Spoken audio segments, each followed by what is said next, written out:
नमस्कार। मैं रघुनाथ प्रसाद आज चर्चा कर रहा हूं तमिलनाडु के महामहिम राज्यपाल श्री RN रवि साहब के हाल के एक बयान की। संविधान सभा के जो माननीय सदस्यगण थे वो सभी महान स्वतंत्रता सेनानी थे। उन लोगों ने कभी कल्पना नहीं की होगी कि संघीय ढांचे में जो राज्यों में राज्यपाल होंगे कभी विवाद के बहुत बड़े केंद्र बिंदु हो जाएंगे। जब तक लंबे समय तक चूंकि कांग्रेस सत्ता में रही केंद्र में, तो उस समय भी जो राज्यपाल नियुक्त होते थे उनमें से भी बहुत से राज्यपाल ऐसे हुए जो समय समय पर विवादास्पद रहे हैं।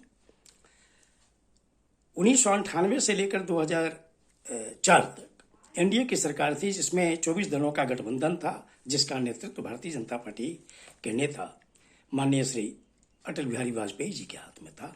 उस समय भी कुछ राज्यपाल विवादों के घेरे में आए, लेकिन जब 2014 में स्पष्ट बहुमत मिला भारतीय जनता पार्टी को, कुछ से पार्टियां रहीं साझीदार, और 2019 में भी फिर स्पष्ट बहुमत मिल गया, तो इस अवधि में 2014 से लेकर अभी तक जितने भी राज्यपाल नियुक्त किए जा रहे हैं उनमें ज्यादातर की जो पृष्ठभूमि है वो आरएसएस से जुड़ी हुई है या भारतीय जनता पार्टी से सीधे तौर पर जुड़ी हुई है। बहुत मामलों में बहुत ही दुखद स्थिति आती रही है। इतने विवाद मैं नहीं समझता हूं कि पहले कभी हुए, चाहे वो पश्चिम बंगाल का मामला हो, तेलंगाना का मामला हो, तमिलनाडु का मामला हो, ये अन्य भी कई राज्य हैं, जैसे केरल है, पंजाब है, वहाँ भी हमेशा राज्यपाल और मुख्यमंत्री के बीच विवाद आते रहते हैं। निश्चित तौर पर सभी राज्यपालों को यह सोचना चाहिए कि भले केंद्र में भारतीय जनता पार्टी की सरकार है, लेकिन उनका यह फर्ज बनता है कि आप संघीय ढांचे के अनुसार ही काम करें, चूंकि जो संघीय ढांचा है उसमें यह है, हम सभी लोग जानते हैं कि प्रधानमंत्री निर्वाचित सरकार के हेड हैं, उसी तरह मुख्यमंत्री निर्वाचित सरकार के राज्यों में हेड हैं। तो बेवजह विवाद में पड़ना उचित नहीं लगता। हो सकता है कि कुछ जगह मामलों में किसी बिल को अनुमोदित करने के समय कुछ बातें हो सकती हैं, तो जो संवैधानिक प्रावधान है उस आधार पर काम किया जाए। अभी हाल के दिनों में कई बार श्री RN रवि साहब जो महामहिम राज्यपाल हैं तमिलनाडु के, ये विवादों में पड़ते रहे। यहाँ तक कि तमिलनाडु की विधानसभा ने एक बार ऐसे प्रस्ताव पारित किए जो निश्चित तौर पर पूरे देश के लिए अजीब लगा होगा। अभी हाल के दिनों में उन्होंने एक इंटरव्यू में कह दिया कि जो डीएमके का मॉडल है, द्रविडियन मॉडल ऑफ रूल, यह आउटडेटेड है और डिविसिव है। यह अत्यंत ही दुखद बात है। संवैधानिक पद पर रहने वाले व्यक्ति को इस तरह की बात नहीं करनी चाहिए।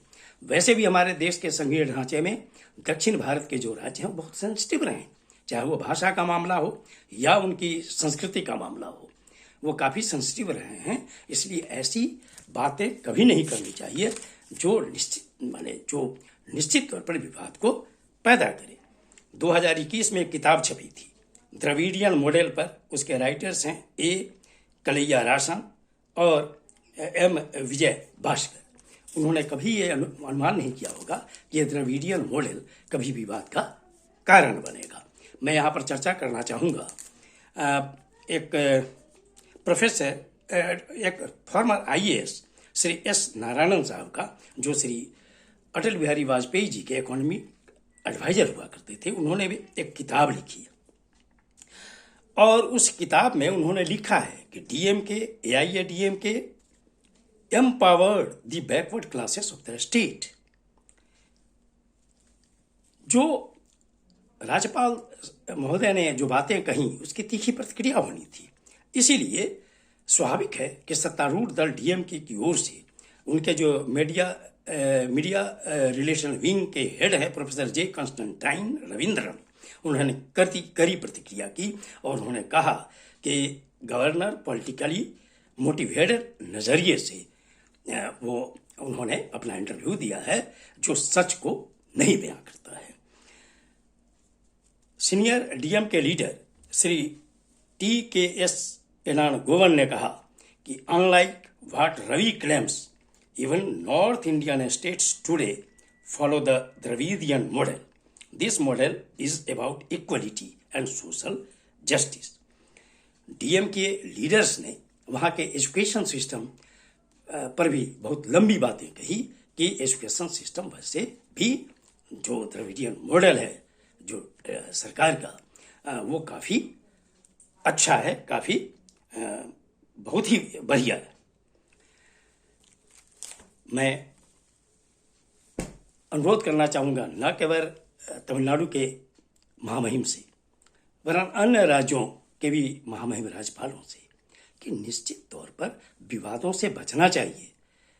देश में संघीय ढांचा है, जैसे प्रधानमंत्री के नेतृत्व में केंद्र सरकार रन करती है, वैसे ही मुख्यमंत्री के नेतृत्व में राज्य सरकारें रन करती हैं.